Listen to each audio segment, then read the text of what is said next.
보통 이제 연말 연초가 되면 보통 우리가 이제 계획을 세우잖아요.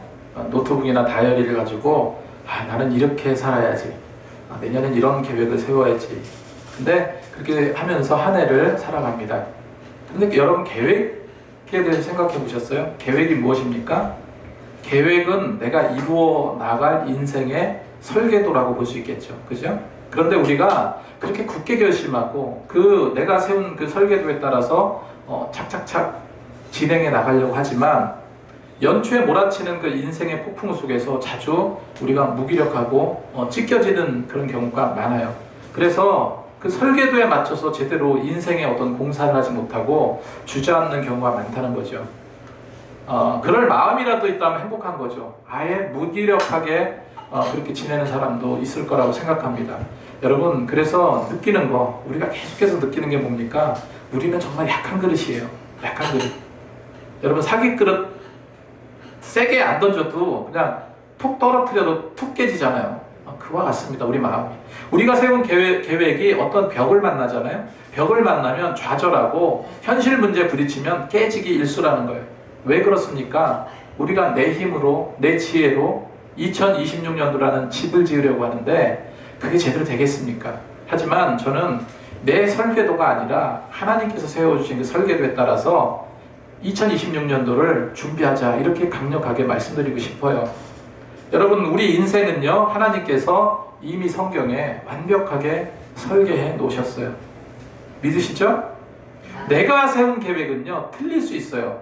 리스크가 많아가지고 내가 생각한 게 이게 옳다고 생각했는데 막상 그쪽으로 가봤더니 이거 도저히 위험하고 제대로 안 되는, 그리고 너무나도 비효율적인 경우, 이런 경우도 너무 많다는 거예요. 그런데 하나님은 그렇지 않으시다는 거예요.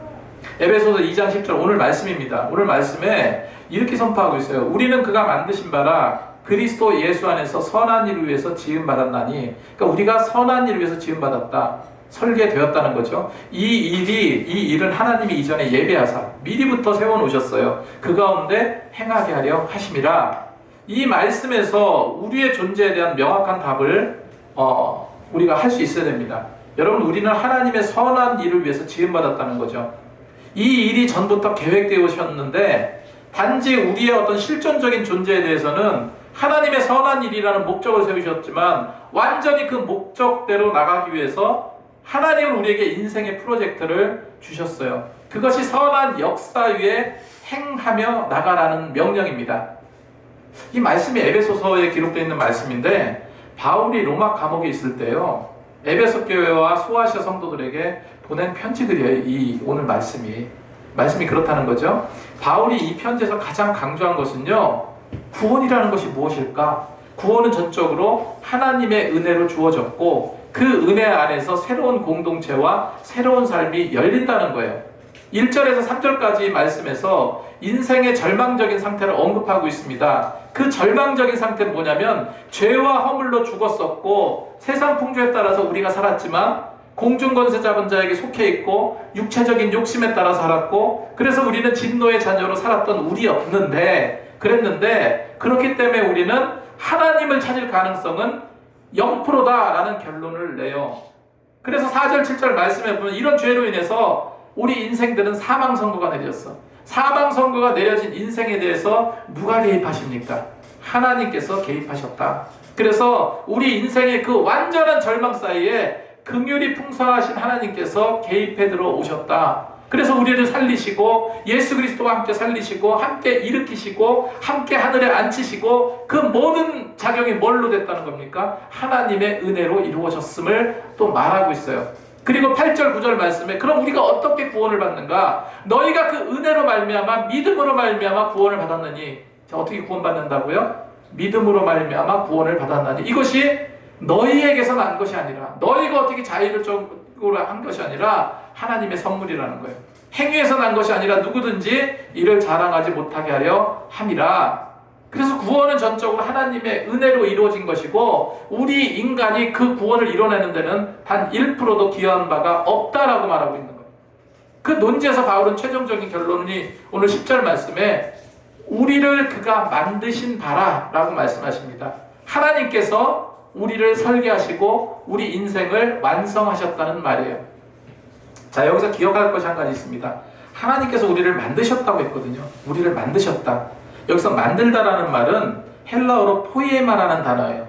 이 포이에마라는 단어는요, 원뜻이 뭐냐면은 어떤 작품, 어떤 걸작품, 창조물, 이런 것을 말해요. 한번 여러분 생각해 보세요. 하나님은 우리를 제품으로 만드시지 않았어요. 믿으시죠? 최고의 걸작품으로 만드셨어요. 제품이라는 게 뭡니까, 여러분? 내가 만약에 신라면을 먹고 싶어. 그럼 가게 나가서 신라면 하나 사오면 돼요. 그거를 끓여 먹기 위해서 샀어요. 신라면이 그거 딱 하나입니까? 똑같은 제품이 수십만 개, 수백만 개 있어요. 자동차도 마찬가지예요. 어떤 자동차가 좋다더라 그러면 그거 사면 똑같이 그런 차들이 한두 개가 아니에요. 우리가 입는 옷, 가방, 모든 것, 우리를 이거를 작품이라고 말하지 않습니다. 뭐라고 말해요? 제품이라고 말해요. 왜? 세상에 하나밖에 없는 것이 아니라 수십, 수백 가지 똑같은 것이 있기 때문에. 근데 작품은 달라요. 작품이라는 것은, 이 포에마라는 것은요, 세상에 딱 하나밖에 없습니다. 레오나르도 다빈치의 모나리자를 생각해 보세요. 이거는 어떤 값으로 매길 수 있는 그런 것이 아니에요. 그런 그림이 아닙니다. 그렇게 값비싼, 값을 매길 수도 없는 그런 그림이에요. 그걸 우리는 작품이라고 하는 거예요. 마찬가지로 하나님은요, 우리 각각 다른 인생들 제품으로 만드신 것이 아니라, 똑같이 그냥 찍어낸 것이 아니라 포이에마, 정말로 한 땀 한 땀 정성 들여서 우리 인생을 만드시고 설계해 나가셨다는 거예요. 포이에마는 영어의 포이의 시라고 하죠. 시. 거기에서 그 단어가 나왔어요. 여기서. 그러니까 우리 인생은 하나님께서 우연이나 실수로 만들어진 것이 아니고 하나님의 열정과 지혜가 담긴 걸작품이다. 위대한 시라는 것을 여러분 믿으시기 바랍니다. 그 걸작품을 위해서 하나님이 뭐를 하신다? 선한 일, 완벽한 인생의 설계도를 전에 예비해 두셨고, 그 예비해 두신 그것에 하나님의 선한 일을 이루고자 준비하셨다 말씀하고 있습니다.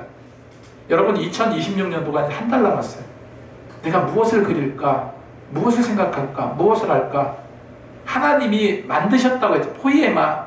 하나님이 이미 그려두신 그 포이에마, 그 설계도를 여러분 믿음으로 받고 따라가기를 원합니다. 이 말씀이 이해되셨다면 저는 이 하나님의 거룩한 설계도에 따라서 정말로 불가능의 벽을 기적의 문으로 바꿨던 그런 성경의 인물 4명을 살펴보고자 합니다. 우리도 그와 같은 개척자가 되길 원해요. 이들의 삶을 통해서 2026년도 우리가 어떻게 하나님의 그 세밀한 설계도를 따라 우리가 나갈지, 역동적으로 성장해 나갈지, 그런데 우리가 좀 몰입하면서 나가시는 교회와 또 우리 개인이 되길 소망해요. 첫 번째로요, 세상에 안주하지 않고 하나님의 믿음의 설계도를 쥐고 나간 개척자가 있어요. 바로 아브라함입니다. 뭐라고요? 아브라함. 그 세상에 안주하지 않았다. 믿음의 설계도를 쥐고 갔다. 아브라함의 시작은 결핍이 아니었습니다. 우리가 하나님의 설계도대로 가지 못하는 그 첫 번째 벽은요, 풍요와 안주의 습관이에요. 그냥 아무런 유등도 없고 역동성도 없고 그냥 예배 한번 얼굴 반짝 비치고 그냥 향방 없이 한 주 살아가는 그런 부류의 사람들이 있어요. 그런 성도님들이 있어요. 하나님은요, 아브라함에게 창세기 12장 1절에 이렇게 말씀하세요. 여호와께서 아브라함에게 이르시되 너는 너의 고향 친척 아비집을 떠나 내가 내게 보여줄 땅으로 가라 했습니다. 자, 고향을 떠나라, 친척을 떠나라, 아비집을 떠나라, 그리고 내가 내게 보여줄 땅이 있는데 그 땅으로 가라고 그랬어요. 그 땅이 뭔지 아무 정보도 없어요. 아브라함이 살던 땅은요, 갈대아 우르 지역입니다. 당시에는 최고 문명화된 도시예요. 미국의 뉴욕이나 뭐 이런 아주 그냥 너무나도 멋진 도시요, 환락의 그런 도시였습니다. 모든 것이 보장되어 있는 땅, 잘 먹고 잘 살았어요. 그런데 어느 날 하나님께서 지금 잘 갖춰진 보장된 현재를 버리고 가나안이라는 저 듣도 보도 못한 그 불확실한 미래로 떠나라고 명령하신 거예요. 하나님의 계획대로 가라. 메시아가 오시고 확실한 미래로 이어갈 그 광대한 믿음의 길맥에 개척자로 너를 세우겠다 말씀하신 거예요. 여러분, 여러분 포기하고 갈 수 있습니까? 없는 거 붙잡는 것보다요, 가진 것을 내려놓는 것이 더 큰 믿음을 요구해요. 우리 기쁨의 교회도 그런 개척자로 저와 여러분을 부르신 줄로 믿습니다. 그래서 아브라함은 이 안주의 벽을 넘었다는 거예요. 그러면 그 안주의 벽을 어떻게 극복할 수 있었을까? 창세기 12장 4절 말씀에 이 아브라함이 여호와의 말씀을 따라갔다고 했습니다. 뭐를 따라갔다고요? 여호와의 말씀을 따라갔다.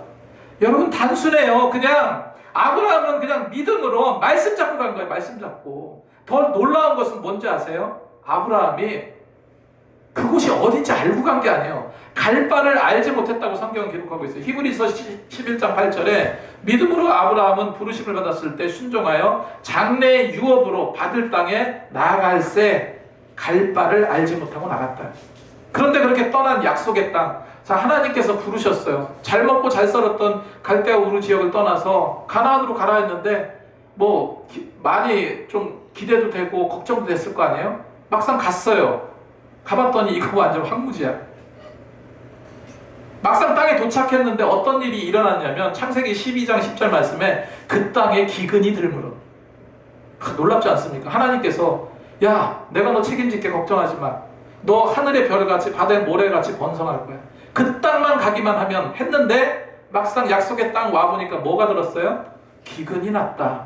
여러분 이 단어를 한번 곰곰이 생각해 보세요. 기근이 들었다는 건요 흉년 들었다는 게 아닙니다. 제가 기근을 사전에서 찾아보니까 최소한 수요도 채우지 못할 만큼 힘이 모자라는 상태 이렇게 나와 있어요. 그래서 굶주렸다라는 말하고 똑같습니다. 갈 바를 알지 못했던 아브라함이 기근이라는 벽에 무너져 버렸습니다. 그래서 양식을 찾아서 애굽으로 내려갑니다. 거기서 여러 가지 우여곡절이 있었어요. 아내를 빼앗길 뻔한 치욕의 벽을 또 만나게 돼요. 그래서 하나님께 얻어 터지고 돌아오잖아요.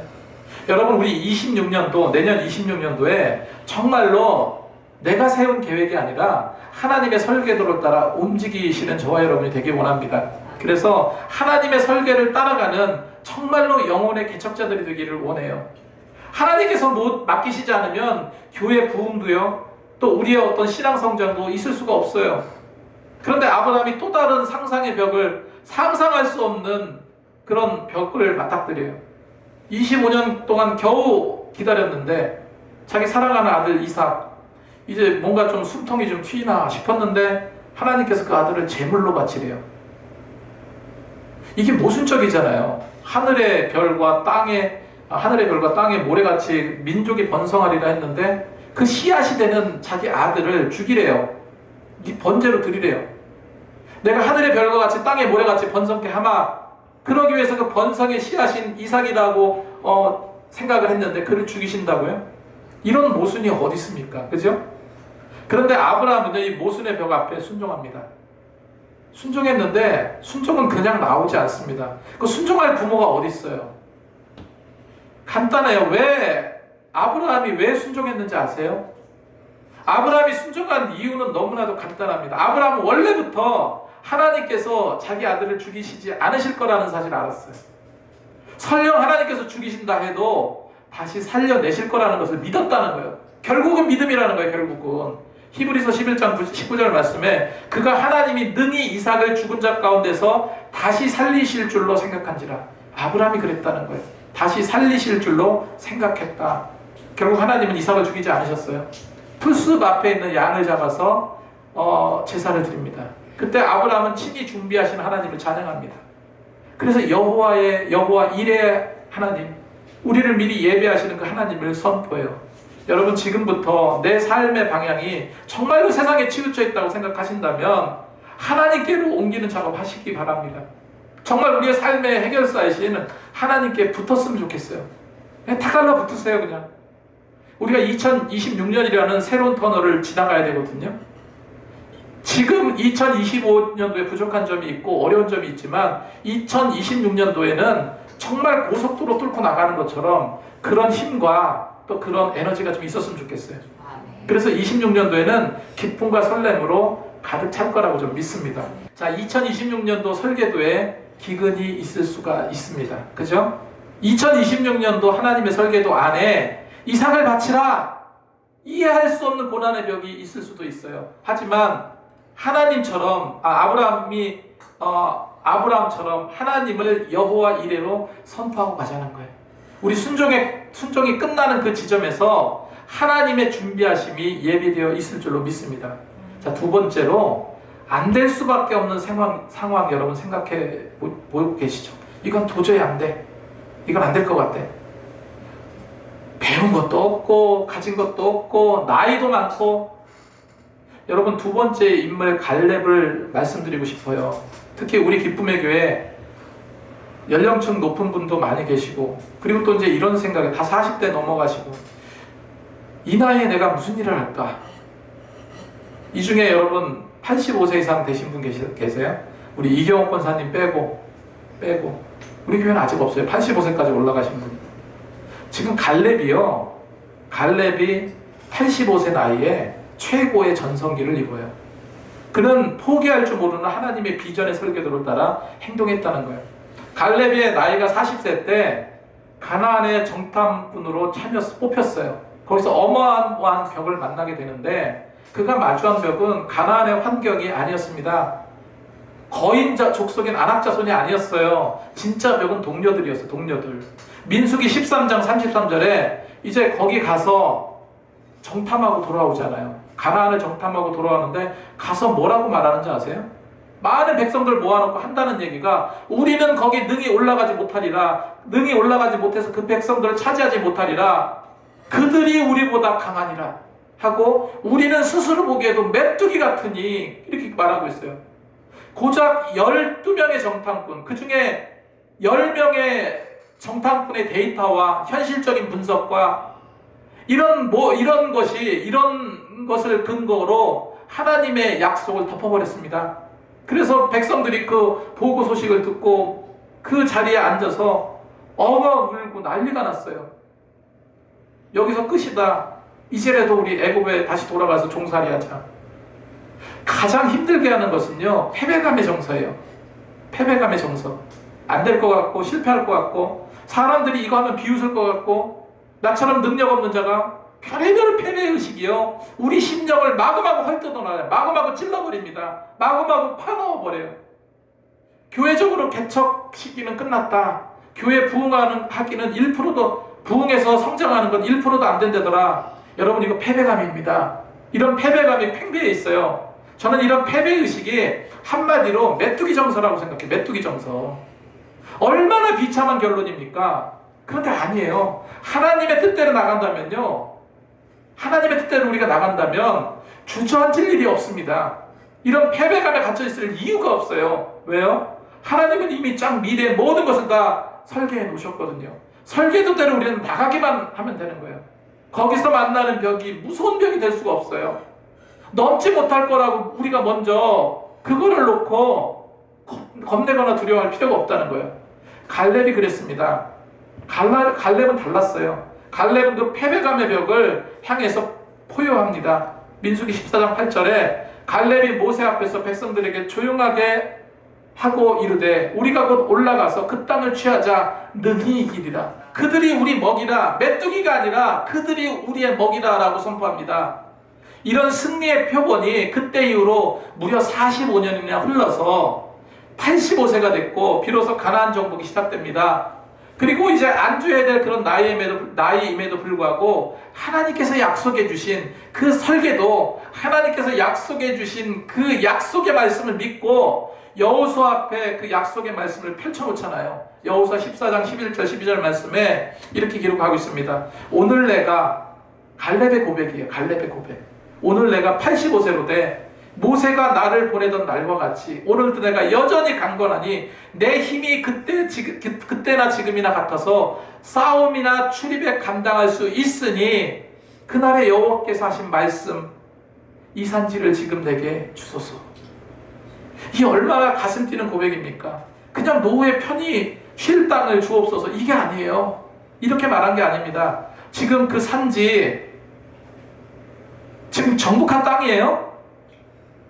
저 거인들이 살고 있는 헤브론 산지요, 그 산지 아직 정복한 땅이 아닙니다. 점령하지 못한 땅이에요. 내가 저들과 전쟁해서 내가 저들을 쳐서 그 땅을 점령하겠고, 그렇게 점령하면 나를 달라는 거예요. 그들과 싸우러 나가겠다는 얘기입니다. 그 땅이 욕심나서 달라는 것보다 내가 그 땅을 가서 전쟁을 해서 그 족속들을 쫓아내버리고 그랬을 때 하나님이 약속하신 그 땅을 내게 주소서라고 이야기한 거예요. 여러분, 이런 갈렙의 비전을 우리가 갖기를 원합니다. 특별히 26년도 이런 갈렙의 비전을 품고 나가길 원해요. 비록 나이가 많아서 85세 된 노인이지만 녹슬지 않았어요. 하나님은 나이에 결코, 하나님 하는 일에는요 결코 나이가 담이 되지 않습니다. 자, 세 번째로, 편견과 사회의식에 순응하십니까? 저항하십니까? 여러분, 저는 세 번째로 이름도 아주 듣도 보도 못하셨을 것 같아요. 세 번째, 이름도 아주 생소한 슬로보앗의 딸들에 대한 이야기입니다. 이 딸들은요 당시 편견과 관습을 깬 하나님의 공의의 설계도를 따라 행한 그런 여인이었어요. 민수기 27장 1절에 그들은 벽을 가지고 태어났어요. 당시에 그 벽이 무엇이냐면요, 한마디로 여자라는 벽이에요. 여자라는 벽. 지금과 다르죠. 슬로보아에게는 5딸이 있었는데 아버지가 죽었습니다. 그런데 율법의 관습 따른다면은 기업을 상속받을 수가 없었어요. 당시 법이 그랬습니다. 율법에 기업, 그 땅을 상속받을 수 있는 사람은 딸이 상속 대상이 되지 않았어요. 이대로라면 그런 모든 것을 잃어버리고 아버지의 이름은 이 공동체라는 곳에서 삭제될 위기에 처하게 되었거든요. 이 딸이 한두 명도 아니고 5명의 딸이에요. 말라, 노아, 호글라, 밀가, 디르사. 근데 놀라운 일이 벌어요. 그냥 그녀들은요 울고 있지만 않았어요. 울고 있지만 않았습니다. 그 관습이라는 벽을 뛰어넘어서 당당하게 외쳤어요. 민수기 27장 4절에 어찌하여 아들이 없다고 우리 아버지의 이름이 그의 종족 중에 삭제되리까? 우리 아버지의 형제 중에 우리에게 기업을 주셔서. 단순히 재산 요구가 아니라 하나님의 공의는 도대체 무엇입니까? 이런 거룩한 질문이에요. 하나님의 약속의 땅에서 우리 가문이 삭제되는 거, 이게 과연 하나님의 뜻입니까? 그거 아니지 않아요, 하나님? 이렇게 비전을 선포하고 있는 거예요. 모세는 좀 당돌해 보이는 이 여인들의 도전에 여호와 하나님께 기도해요. 아뢰입니다. 그리고 하나님의 위대한 응답이 떨어져요. 민수기 27장 7절에 슬로보와 딸들의 말이 오르니 너는 반드시 그들의 아버지 형제 중에 그들에게 기업을 주어 받게 하되 이렇게 기록하고 있어요. 하나님이 그 슬로보앗의 딸들의 말이 옳다 했어요. 그래서 관습의 벽을 깨트리고 하나님의 공의라는 새로운 설계도를 이스라엘 역사 가운데 새겨주신 거예요. 그래서 그때 이후로요 여자들도 상속받게 되었다는 거예요.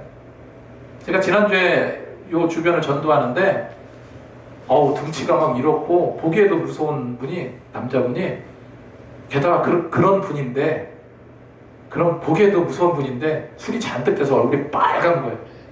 목소리가 얼마나 크지는지. 전도하는데 예수 믿으세요 딱 하는데 막 삿대질하는 거죠, 저한테. 와, 근데 무섭기도 하고 두렵기도 하고 하지만 한편으로 또 화가 치밀어 오르기도 하고. 근데 한편으로 생각해보세요. 저들 입장에서 매일 나와서 전도지 나눠주고 하는 게 저들 입장에 좀 귀찮기도 하겠죠. 짜증도 날 수도 있겠다라는 생각은 듭니다. 그런데 그렇다고 멈출 수 없잖아요. 얼마나 많은 또 믿음의 성도들이 위로해 주는지 몰라요. 어느 날 제가 여기서 요 안에서 일을 보고 화장실 가려고 하는데 문 앞에 뭐가 뚝 걸려 있어. 보니까 요구르트 한 5개 하고 쾌변에 좋은 그런 거 2개가 딱 이거니까 그 요구르트가 하여간 봉지에 담아서 딱 걸려 있는 거예요. 저는 그거 누가 주셨는지 알아요. 가끔씩 이제 다른 교회 다니신 권사님이 가끔씩 올라오셔서 커피 한 잔 마시고 내려가면서 그거 하나 꽂아놓고 가기도 하고 이런 분들 계세요.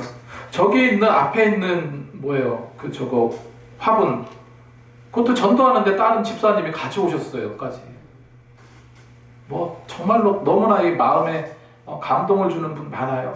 그러면 그분한테 가서 그냥 기도해드립니다. 그 자리에서 기도해드립니다. 정말로 그런 마음이 때문에 제가 힘이 납니다. 그렇게 이야기돼요. 밖에 나가면 무슨 전도가 되겠냐 하잖아요. 전도 쉽게 안 돼요, 요즘에. 그죠? 네, 여러분들이 움직이셔야 됩니다. 목회자가 아무리 나가서 얘기하고 해도 안 돼요. 안 되지만 안 하는 것보다 낫고, 그죠? 그거를 통해서 또 하나님께서 세워 가십니다. 근데 가끔씩 이제 좀 이렇게 성격 걸걸한 분이 막 이런저런 얘기할 때 인간적으로 좀 이렇게 좀 힘들지만, 근데 그거 아무것도 아닙니다. 주님은 나를 위해서 십자가에 달려 죽으셨는데, 그죠? 예. 우리가 이제 어웨이크도 참석하고 했지만, 하늘숲 교회 정말로 전도의 목을 매요. 이 만삭인, 이제 아이가 얼마 안 있으면 이제 나올, 오늘 내일 하는데, 그런데 그 무거운 몸을 가지고 노방에서 전도를 합니다. 많은 사람들이 손가락질 할 수도 있겠지만, 이분의 생각은 뭐냐면요, 자기가 그렇게 힘든 가운데서 전도하면 지나다니는 사람들이 감동하지 않을 거냐, 이렇게 생각하는 거예요. 어웨이크 와서 간증도 하고, 그렇습니다. 그리고 너무나도 그런 상태, 그런 일들, 우리가 보통 그래서 그렇게 생각해요. 전도를 하든지 아니면 어떤 것을 하든지 이런 여러 가지 벽들이 있어요. 관습의 법, 아니 똑같이 예수 믿는데 넌 왜 그렇게 믿냐, 굳이 그렇게 해야 돼, 이런 어떤 핍박의 벽. 믿지 않는 사람들로도 핍박이 오지만 또 믿는 사람들로도 오는 핍박이 있어요. 여러분, 내 심령 상태가 온전치 못해서 여러분 우울증이나 어떤 마음의 병을 앓고 있다든가 여러 가지 안 좋은 상황, 그런 가운데서도 우리는요 끊임없이 복음 전파해서 나가야 된다는 거예요. 여러분, 하나님의 일에는 결코 안 될 상황이란 없다는 거 여러분 기억하시기 바랍니다. 절대로 이런 관습의 벽에 갇히지 말자는 거예요. 슬로보아스의 딸들처럼 정말로 하나님의 공의에 근거해서 여러분 당당하게 도전하시기 바랍니다. 그 후로 그런 율법이 없어졌잖아요. 자, 마지막입니다. 마지막 한 사람, 사도 바울입니다. 사도 바울은 예수 믿는 자가 아니라 예수 믿는 자를 잡아 가두는 대적자였어요. 자기가 생각하기에 하나님의 공의가 뭘까라고 생각할 때 저 예수 믿는 자들을 잡아 가두는 것이 하나님의 공의를 이루는 일이라 생각했어요. 그랬던 그가 다메섹에서 누구를 만납니까? 예수님을 만나잖아요. 사울아 내가 왜 나를 핍박하느냐, 이 사람은 내 이름으로 이방인과 임금들과 이스라엘 자손들에게 전하기 위해서 내가 택한 나의 그릇이다 라고 합니다. 그때부터 바울은요, 바울이 갖고 있는 믿음은 완전히 180도로 바뀌잖아요. 그래서 유대라는 민족 공동체 벽을 넘어서 이방인 땅끝까지 최전방에서 하나님의 복음을 외치는 그 복음의 전도자가 돼요. 그가 받은 설계도에 따라가는 길은요, 고난 그 자체였다고 성경은 말하고 있습니다. 고린도 후서 11장 24절 27절에 유대인들에게 40에 하나를 감한 매를 5번이나 맞았고 3번 태장으로 맞고 1번 돌에 맞고 3번 파선하며 여러 번 자지 못하고 줄이고 목마르고 여러 번 굶고 춥고 헐벗었노라. 사도 바울이 지금 자기를 그렇게 고백하고 있어요. 이 정도로 힘든 가운데서도 복음을 전했다. 여러분, 이것은 벽이 아니라 벽으로 둘러싸인 삶 그 자체였어요. 그러니 모든 죽음의 벽을 어떻게 뚫고 나갈 수 있었냐는 거예요. 누가 이렇게 매맞고 그렇게 죽을 뻔하고 이런 일을 누가 하고 싶어 합니까? 그런데 사도 바울은요, 오직 예수 그리스도의 십자가만 바라봤다는 거예요. 갈라디아서 2장 20절, 내가 그리스도와 함께 십자가에 못 박혔나니 그런즉 이제 내가 사는 것이 아니요 오직 내 안에 그리스도가 사시는 것이라. 그의 능력은 자아가 죽는 것이었어요. 내게 능력 주시는 자 안에서 내가 모든 것을 할 수 있느니라. 나의 한계, 그 한계의 벽을 넘어서 그리스도의 능력을 덧입는 일, 그 결과 나는 정말 죄인의 기수에서 위대한 사도가 됐잖아요. 로마까지 복음을 전파하고 신약 성경의 반 이상이 그가 기록한 성경이잖아요. 여러분, 우리에게 이런 복음이 흘러 들어오게 되었던 거예요. 제가 벌써부터 2026년의 비전을 계속해서 말씀드리는 이유가 있습니다. 여러분, 지치지 말고 포기하지 말고 이런 성경의 인물을 따라가자는 거예요. 제가 처음에 말씀드렸던 것처럼 하나님께서 우리를 위한 설계도, 우리를 만드셨다는 그 포이에마를 펼치시라는 거예요. 자, 오늘 네 사람들을 봤는데, 안주의 벽을 넘어서 믿음으로 승리한 아브라함, 그죠? 나이의 벽을 일관성으로 넘어간 갈렙이 있었어요. 관습의 벽을 하나님의 공의로 넘은 슬로보아스의 딸들이 있었습니다. 한계의 벽을 그리스도의 능력으로 회복한 사도 바울이 있었어요. 이들은 한결같이 넘을 수 없을 것 같은 그런 벽을 만났지만, 그러나 그들은요, 하나님의 설계도를 붙잡았을 때 그 벽이 뭐가 됩니까? 그 벽이 문이 되었어요. 그리고 그 벽이 디딤돌이 되었다는 것을 여러분 기억하시기 바랍니다. 우리 기쁨의 교회 역시도 다양한 벽들을 만나게 되겠지만, 그 벽을 뛰어넘으려기보다, 그 벽을 넘으려고 하기보다 그 벽을 여러분 부서뜨리고 당당히 걸어가야 될 줄로 믿습니다. 여러분 지금 어떻습니까? 아브라함처럼 안주하고 싶은 유혹, 갈렙처럼 포기하고 싶은 그 나이와 현실의 문제들, 슬로바앗의 딸들처럼 어떤 불공평한 관습에 그냥 눌려서 포기하려는 생각, 바울처럼 과거의 어떤 한계, 어떤 벽이라도 괜찮습니다. 하나님은 다 무너뜨리고 부서뜨릴 능력이 되시는 분이에요. 여러분의 설계도를 찢어버리고 하나님의 설계도를 붙잡고 결단한다면요, 2026년도 정말 최고의 포에마, 하나님께서 우리에게 허락하신 인생의 최고의 걸작품으로 우리를 빚어 나가실 것이라 믿습니다. 기도하겠습니다.